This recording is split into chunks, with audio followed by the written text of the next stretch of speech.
Sügenim gel yanıma, geçe günleri gözlüğü kaldım yine seni ayağım. Ayekleri de yalnızlıkta neçik oldun, unutma sen beni ayağım. Gitsen idin yaşavımda, yaşnatağın her günüm her saatim ayağım.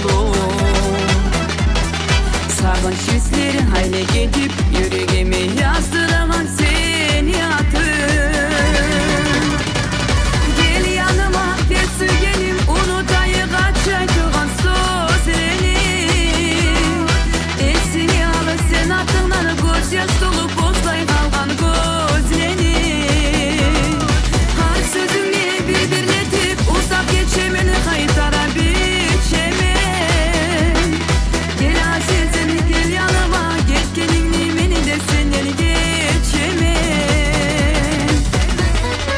Salta da cama,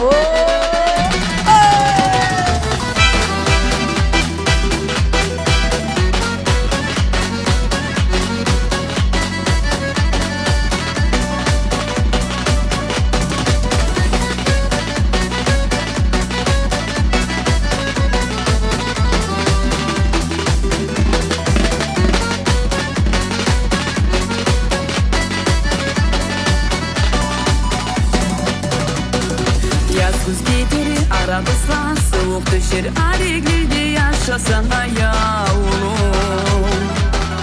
Gözün çakka, göz yağmurga, can azizim bizim suyu oşasa.